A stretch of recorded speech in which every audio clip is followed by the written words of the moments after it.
Hello दोस्तों, सत श्री अकाल, आदाब, नमस्कार, गुड इवनिंग। कैसे हैं आप सब? उम्मीद करता हूं कि बहुत अच्छे होंगे। दोस्तों, मैं पवन पाल स्वागत करता हूं आप सबका अपने एग्जाम क्रैक पवन पाल के यूट्यूब चैनल पर। दोस्तों, रोज़ की तरह हम एक बार फिर आप लोगों के लिए जी के जीएस का महासंग्राम चलाने आ गए हैं, हमेशा की तरह नए नए प्रश्नों के साथ और नई वीडियो के साथ।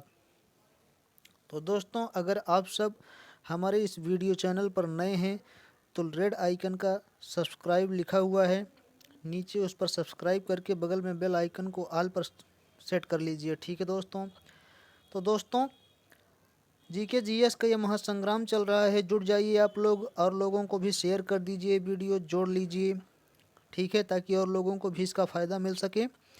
तो आप लोगों का ज़्यादा समय न लेते हुए हम अपने प्रश्नों पर चलते हैं। आज के प्रश्नों पर आपकी स्क्रीन पर आपका पहला क्वेश्चन ये कह रहा है,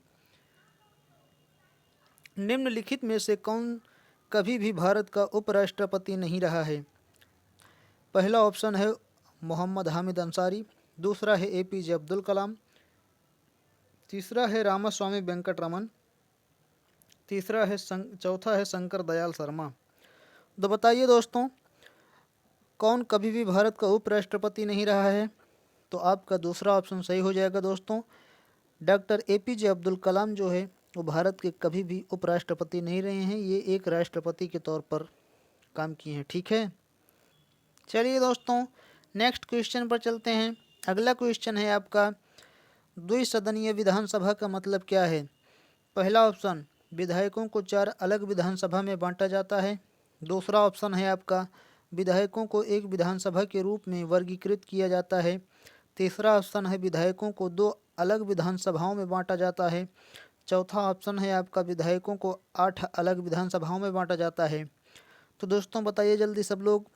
देखिए, जीके जीएस का ये क्वेश्चन हर एग्ज़ाम में एग्ज़ाम ओरिएंटेड प्रश्न है, ये जो हर एग्ज़ाम में पूछे जाते हैं। ठीक है, हमारे बताने से पहले आप लोग भी अपने मन में सोचा कीजिए कि कौन सा ऑप्शन सही होगा। ठीक है दोस्तों, तो चलिए, इसका तीसरा ऑप्शन सही हो जाएगा, विधायकों को 2 अलग विधानसभाओं में बांटा जाता है। ठीक है, इसी के मतलब द्विसदनीय विधानसभा होती है। इसका तीसरा ऑप्शन आपका सही हो जाएगा दोस्तों।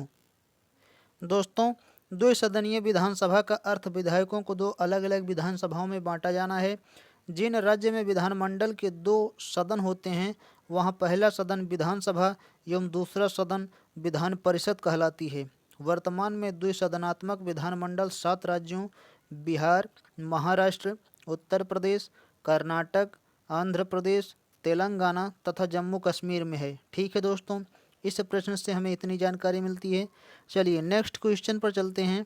अगला क्वेश्चन है दोस्तों, कार्ल सगन कौन था? पहला ऑप्शन है एक अमेरिकी खगोल शास्त्री, दूसरा है ब्रिटिश भौतिक विज्ञानी, तीसरा ऑप्शन है आपका फ्रांसीसी अंतरिक्ष यात्री, चौथा ऑप्शन है दोस्तों अमेरिकी राष्ट्रपति। तो बताइए कौन था कार्ल सगन? तो दोस्तों, कार्ल सगन एक अमेरिकी खगोल शास्त्री था। ठीक है, कौन था? एक अमेरिकी खगोल शास्त्री। आपका पहला ऑप्शन सही हो जाएगा। चलिए नेक्स्ट क्वेश्चन पर चलते हैं दोस्तों। अगला क्वेश्चन है आपका, भारतीय होली कैसे मनाते हैं? ठीक है, भारत में जो होली आने वाली है अभी मार्च के महीने में, तो कैसे मनाई जाती है, किस तरीके से? 4 ऑप्शन आप लोगों के सामने दिया गया है दोस्तों। ये जो है एग्ज़ाम में पूछे गए प्रश्न हैं, तो इसलिए आप लोगों के लिए हम लाएं ताकि आप लोगों की ज़्यादा से ज़्यादा हेल्प हो सके। तो आप लोग इस चैनल को सब्सक्राइब कर लीजिए। ठीक है दोस्तों, चलिए पहला ऑप्शन आपका है एक दूसरे का मजाक बनाकर, दूसरा ऑप्शन है एक दूसरे पर रंग और पानी फेंक कर, तीसरा ऑप्शन है दोस्तों दीप प्रज्वलन करके, चौथा ऑप्शन है कबूतरों को मुक्त करके। तो बताइए, सभी लोग खेलते हैं होली, काफ़ी प्यारा त्यौहार होता है।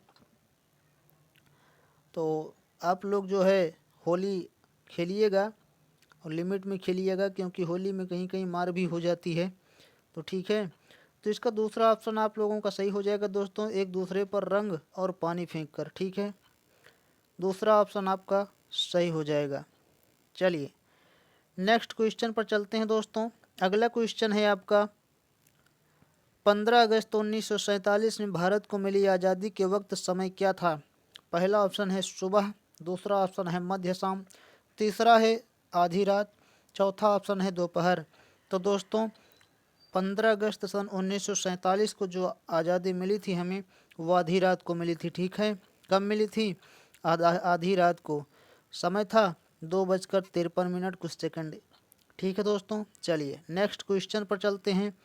अगला क्वेश्चन है आपका 1953 में बनाया गया बाइनरी इलेक्ट्रॉनिक अनुक्रम कैलकुलेटर क्या है? पहला ऑप्शन है आपका इलेक्ट्रॉनिक कंप्यूटर, दूसरा ऑप्शन है अनुरूप कंप्यूटर, तीसरा ऑप्शन है डिजिटल कंप्यूटर, चौथा ऑप्शन है एक बैंकर का कैलकुलेटर। तो दोस्तों 1953 में बनाया गया बाइनरी इलेक्ट्रॉनिक अनुक्रम कैलकुलेटर जो है वो एक इलेक्ट्रॉनिक कंप्यूटर है। ठीक है, क्या है? Electronic computer. आपका पहला ऑप्शन सही हो जाएगा। चलिए नेक्स्ट क्वेश्चन पर चलते हैं। अगला क्वेश्चन है सिक्किम कब भारत का एक राज्य बना था? पहला है 1975, दूसरा है 1973, तीसरा ऑप्शन है आपका 1972, चौथा ऑप्शन है 1950। तो दोस्तों सिक्किम भारत का एक राज्य 1975 में बना था। ठीक है, कब बना था? 1975 में। चलिए नेक्स्ट क्वेश्चन पर चलते हैं दोस्तों। अगला क्वेश्चन है C6H6 क्या है? पहला हाइड्रोकार्बन, दूसरा हाइड्रोक्लोरिक एसिड, तीसरा है बेंजीन, चौथा है टोल्यून। तो दोस्तों C6H6 ये बेंजीन का सूत्र है। ठीक है, बेंजीन का रासायनिक सूत्र C6H6। चलिए नेक्स्ट क्वेश्चन पर चलते हैं। अगला क्वेश्चन है सिग्मो क्या है? पहला ऑप्शन है गोवा का वसंत ऋतु का महोत्सव, दूसरा ऑप्शन है नीलगिरी की सबसे ऊंची चोटी, तीसरा ऑप्शन है एक प्रकार की रंगील रंगोली, चौथा ऑप्शन है भगवान शिव के नामों में से एक। तो बताइए सिग्मो क्या है दोस्तों? तो सिग्मो गोवा का वसंत ऋतु का एक महोत्सव है। ठीक है, क्या है? गोवा के वसंत ऋतु का एक महोत्सव। आपका पहला ऑप्शन सही हो जाएगा। तथा सिग्मो बसंत ऋतु में मनाया जाने वाला गोवा में सबसे बड़ा महोत्सव है। यह हिंदू समुदाय का एक त्यौहार है। यह त्यौहार फाल्गुन मास में पूर्णिमा के 5 दिन पूर्व शुरू होता है। ठीक है दोस्तों, चलिए नेक्स्ट क्वेश्चन पर चलते हैं। अगला क्वेश्चन है आपका मालगुडी डेज किस भारतीय लेखक के कार्यों पर आधारित है? तो बताइए दोस्तों मालगुडी डेज किस भारतीय लेखक के कार्यों पर आधारित है? तो दोस्तों इसके बारे में बता दें कि मालगुडी डेज भारतीय लेखक R.K. नारायण की कृति है। 80 के दशक में इसी कृति पर आधारित टेलीविज़न धारावाहिक मालगुडी डेज बनाया गया था। यह धारावाहिक हिंदी व अंग्रेजी दोनों भाषाओं में बनाया गया था। ठीक है दोस्तों, तो कौन सा ऑप्शन आपका सही हो जाएगा? तीसरा ऑप्शन R.K. नारायण। ठीक दोस्तों, चलिए नेक्स्ट क्वेश्चन पर चलते हैं। अगला क्वेश्चन है दोस्तों मालगुडी डेज किस भारतीय लेखक के कार्यों पर आधारित है? दोस्तों वही क्वेश्चन दोबारा रिपीट हो गया है। चलिए आपका R.K. नारायण हो जाएगा, तीसरा ऑप्शन। नेक्स्ट क्वेश्चन देखते हैं दोस्तों। सहिष्णुता के अभ्यास में उसका दुश्मन ही उसका सबसे अच्छा शिक्षक होता है, यह कथन किसने कहे थे? पहला है गौतम बुद्ध, दूसरा है महात्मा गांधी, तीसरा ऑप्शन है दोस्तों बराक ओबामा, चौथा ऑप्शन है दलाई लामा। तो बताइए दोस्तों किसने कहे थे ये शब्द? तो दोस्तों ये शब्द जो है सहिष्णुता के अभ्यास में उसका दुश्मन ही उसका सबसे अच्छा शिक्षक होता है, ये दलाई लामा ने कहा था। ठीक है दोस्तों, किसने कहा था? दलाई लामा। चलिए नेक्स्ट क्वेश्चन पर चलते हैं। अगला क्वेश्चन है आपका PNR का पूरा नाम क्या है? पहला ऑप्शन है आपका रेलवे में सार्वजनिक संख्या, दूसरा है यात्रियों के नाम का रिकॉर्ड यानी पैसेंजर नेम रिकॉर्ड, तीसरा ऑप्शन है यात्री संख्या आरक्षण पैसेंजर नंबर रिजर्वेशन, और चौथा ऑप्शन आपका है आरक्षण में प्राथमिकता संख्या यानी कि प्रायोरिटी नंबर इन रिजर्वेशन। तो बताइए कौन सा सही हो जाएगा दोस्तों? आपका सेकंड ऑप्शन सही हो जाएगा, यात्रियों के नाम का रिकॉर्ड यानी पैसेंजर नेम रिकॉर्ड। ठीक है, PNR का फुल फॉर्म यही है। चलिए नेक्स्ट क्वेश्चन पर चलते हैं। अगला क्वेश्चन है आपका विविपारा क्या है?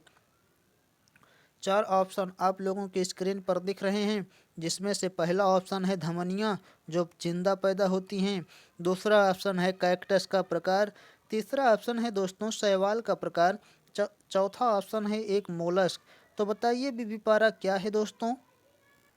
तो हे दोस्तों, धमनियाँ जो जिंदा पैदा होती हैं उसे ही विविपारा कहा जाता है। ठीक है दोस्तों, क्या कहा जाता है? विविपारा। आपकी 14वें क्वेश्चन का पहला ऑप्शन सही हो जाएगा। चलिए नेक्स्ट क्वेश्चन पर चलते हैं दोस्तों। अगला क्वेश्चन है 1999 में पाकिस्तान के प्रधानमंत्री कौन थे जिन्हें जनरल परवेज मुशर्रफ के नेतृत्व में एक सैन्य तख्तापलट से परास्त किया गया था? पहला है जुल्फ़िकार अली भुट्टो, दूसरा है जियाउल हक, तीसरा है नवाज शरीफ, चौथा ऑप्शन है आपका दोस्तों यूसुफ रजा गिलानी। तो दोस्तों इसका जो ऑप्शन सही हो जाएगा वो तीसरा ऑप्शन सही होगा, नवाज शरीफ। ठीक है दोस्तों, कौन थे वो? नवाज शरीफ थे। इन्हीं की सरकार में तख्ता पलट 1999 में हुआ था। चलिए नेक्स्ट क्वेश्चन पर चलते हैं दोस्तों। अगला क्वेश्चन है पुर्तगाली व्यापार गोवा की भूमि पर पहली बार किस सदी में आए थे? ठीक, पुर्तगाली व्यापारी गोवा की भूमि पर पहली बार किस सदी में आए थे? आपके सामने 4 सदियां 4 ऑप्शन के रूप में दी गई हैं। पहला ऑप्शन है 14वीं सदी, दूसरा है 15वीं, तीसरा ऑप्शन है 16वीं, चौथा ऑप्शन है 17वीं। तो बताइए किस सदी में आए थे? तो दोस्तों तीसरा ऑप्शन सही हो जाएगा, 16वीं सदी में। ठीक है, किस सदी में आए थे? 16वीं सदी में। दोस्तों अगर इसके बारे में और बात करें तो किस लिए आए थे? ये मसालों के व्यापार के लिए आए थे दोस्तों। ठीक है, सन 1503 ईस्वी में कोचीन में अपने पहले दुर्ग की स्थापना की। सन 1510 में पुर्तगालियों ने आदिल शाह यूसुफ से गोवा को छीनकर अपनी व्यापारिक राजधानी बनाई थी। ठीक है दोस्तों, चलिए नेक्स्ट क्वेश्चन पर चलते हैं। अगला क्वेश्चन है दोस्तों, एक वस्तु पर लगाए गए गुरुत्वाकर्षण बल को क्या कहा जाता है? ठीक है, एक वस्तु पर लगाए गए गुरुत्वाकर्षण बल को क्या कहा जाता है? पहला है तनाव, दूसरा है जड़ता, तीसरा है वजन, चौथा है काम। तो बताइए क्या कहा जाता है? तो दोस्तों उसका वजन कहा जाता है। ठीक है, क्या कहा जाता है? वजन।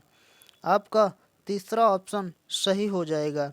चलिए दोस्तों नेक्स्ट क्वेश्चन पर चलते हैं। अगला क्वेश्चन है अंतर सरकारी संगठन का नाम बताएं जो अंतर्राष्ट्रीय सहयोग को बढ़ावा देता है।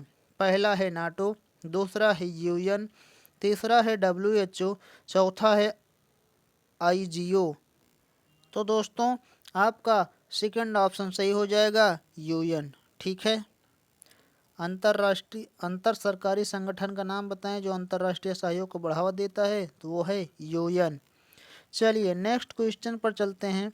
अगला क्वेश्चन है एंड्रोमेडा क्या है?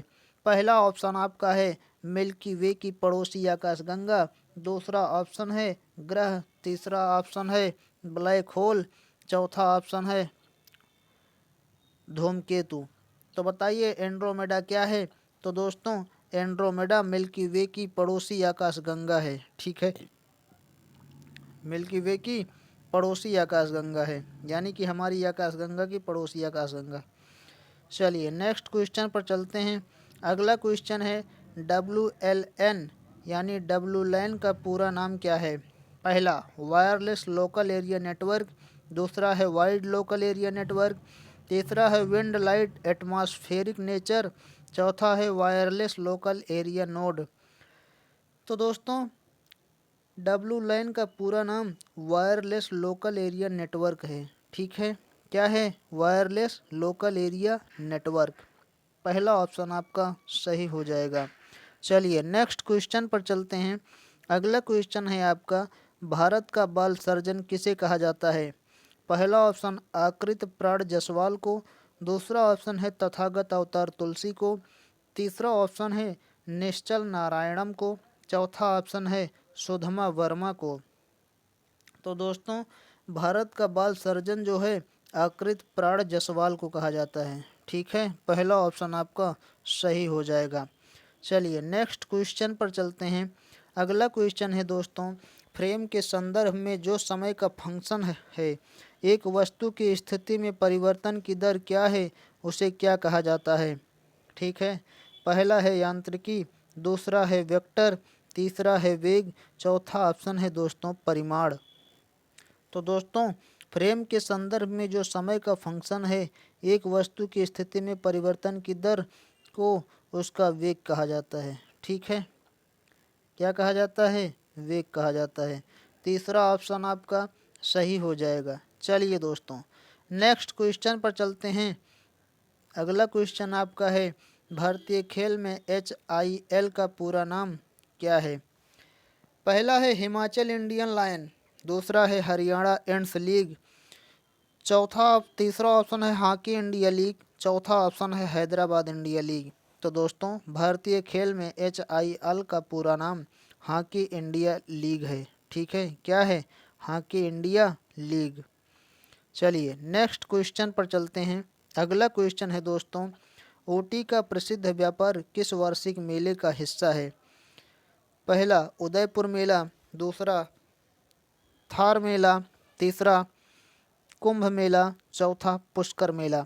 तो ऊटी का प्रसिद्ध व्यापार किस मेले में किया जाता है? तो पुष्कर मेले में। ठीक है, आपका चौथा ऑप्शन सही हो जाएगा। दोस्तों अगर ये वीडियो आपको अच्छे लग रहे हैं, समझ में आ रहे हैं, तो हमारे इस चैनल को लाइक शेयर और सब्सक्राइब जरूर करिएगा दोस्तों।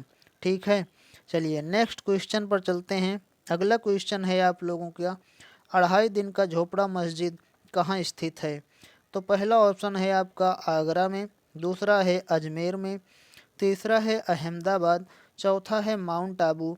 तो आपको बताना है 2.5 दिन का झोपड़ा मस्जिद कहाँ स्थित है। दोस्तों 2.5 दिन का झोपड़ा मस्जिद अजमेर में स्थित है। कहाँ स्थित है? अजमेर में। ठीक है दोस्तों, ये मस्जिद राजस्थान के अजमेर में स्थित है। इसका निर्माण 1192 ईस्वी में मोहम्मद गोरी के आदेश पर कुतुबुद्दीन ऐबक शुरू करवाया था। ठीक है, तथा यह 1199 ईस्वी में बनकर तैयार हो गया था। इस क्वेश्चन से हमें इतनी जानकारी मिलती है दोस्तों। चलिए नेक्स्ट क्वेश्चन पर चलते हैं। अगला क्वेश्चन है आप लोगों का, प्रचुर मात्रा में उपलब्ध ज्वलनशील प्राकृतिक गैस कौन सी है? पहला ऑप्शन है प्रोपेन, दूसरा है मीथेन, तीसरा है ईथेन, चौथा है ब्यूटेन। तो दोस्तों आपका दूसरा ऑप्शन सही हो जाएगा, मीथेन। ठीक है, कौन है? मीथेन है दोस्तों। चलिए दोस्तों नेक्स्ट क्वेश्चन पर चलते हैं। अगला क्वेश्चन है आपका, मेक इन इंडिया का प्रतीक किसका बना है? ठीक है, मेक इन इंडिया का प्रतीक किसका बना है? पहला कोक्स से बने शेर, दूसरा स्टील से बनी चील, तीसरा ऑप्शन है कपास से बना चक्र, चौथा ऑप्शन है खादी से बना बाघ। तो दोस्तों मेक इन इंडिया का प्रतीक कोक्स से बने शेर है। ठीक है, मेक इन इंडिया का प्रतीक कोक्स से बना शेर है। ठीक दोस्तों, चलिए नेक्स्ट क्वेश्चन पर चलते हैं। अगला क्वेश्चन है आपका, ओनेरियोलॉजी किसका अध्ययन है? ठीक है, ओनेरियोलॉजी किसका अध्ययन है? पहला भगवान का, दूसरा सपने का, तीसरा ऑप्शन है दोस्तों नींद का, चौथा ऑप्शन है रंग का। तो दोस्तों सपने के अध्ययन को हम ओनेरियोलॉजी कहते हैं। ठीक है, क्या कहते हैं? ओनेरियोलॉजी। ठीक है, चलिए नेक्स्ट क्वेश्चन पर चलते हैं दोस्तों। अगला क्वेश्चन है, भारत में मीठे पानी की सबसे बड़ी झील निम्नलिखित में से कौन सी है? पहला है डल झील, दूसरा ऑप्शन है आपका थोल झील, तीसरा ऑप्शन है पुष्कर झील, चौथा ऑप्शन है वुलर झील। तो बताना है आप लोगों को चारों ऑप्शन में से कौन सा सही हो जाएगा। जल्दी बताइए दोस्तों। चलिए दोस्तों हम बताते हैं। दोस्तों भारत में मीठे पानी की सबसे बड़ी झील वुलर झील है। यह जम्मू व कश्मीर राज्य के बांडीपोरा जिले में स्थित है। प्राचीन काल में इस झील को महापद्मसर कहा जाता था। ठीक है दोस्तों, तो कौन सा ऑप्शन आपका सही हो जाएगा? चौथा ऑप्शन। ठीक है, वुलर झील जो है भारत में मीठे पानी की सबसे बड़ी झील है। चलिए नेक्स्ट क्वेश्चन पर चलते हैं दोस्तों। अगला क्वेश्चन है आपका, निम्नलिखित में से कौन सा स्थान बौद्धिक यात्रा का केंद्र है जहां गौतम बुद्ध ने आत्मज्ञान के बाद अपना पहला धर्मोपदेश दिया था? चार ऑप्शन आप लोगों के सामने हैं। पहला है सारनाथ, दूसरा है सांची, तीसरा है तक्षशिला, चौथा ऑप्शन है आपका पाटलिपुत्र। तो बताइए कौन सा सही हो जाएगा? दोस्तों आत्मज्ञान के बाद अपना पहला उपदेश भगवान बुद्ध ने सारनाथ में दिया था। ठीक है, सारनाथ ऋषिपत्तम। आपका पहला ऑप्शन सही हो जाएगा दोस्तों। दोस्तों इसके बारे में और बात करें तो सारनाथ एक बौद्ध तीर्थ स्थल है जो उत्तर प्रदेश के वाराणसी के पूर्वोत्तर में स्थित है। ठीक है दोस्तों, यहाँ पर ही गौतम बुद्ध ने आत्मज्ञान के बाद अपना पहला धर्मोपदेश दिया था, जिसे धर्म चक्र प्रवर्तन कहा गया। ठीक है दोस्तों, तो दोस्तों ये रहे हमारे आज के 30 प्रश्न जो हमने आपके लिए लाया। दोस्तों हम उम्मीद करते हैं कि ये प्रश्न आपको अच्छे लगे होंगे। दोस्तों आप भी कमेंट करके बताइए कि ये प्रश्न आपको कैसे लगे। अच्छे लगे हों तो हमारे वीडियो को लाइक, शेयर और सब्सक्राइब करिए तथा हमारे चैनल पर और लोगों को जोड़िए। ठीक है दोस्तों, और कमेंट भी करिए कि आपको वीडियो कैसा लगा। दोस्तों आप लोगों के लिए हम अलग से जो है लाइक, शेयर और सब्सक्राइब करने के लिए एक अलग से पेज बनाए हैं। प्लीज़ लाइक, शेयर और सब्सक्राइब कीजिए। ठीक है दोस्तों, तो दोस्तों मिलेंगे नेक्स्ट वीडियो में और भी इम्पोर्टेंट प्रश्नों के साथ। तब तक के लिए दीजिए इजाज़त। जय हिंद।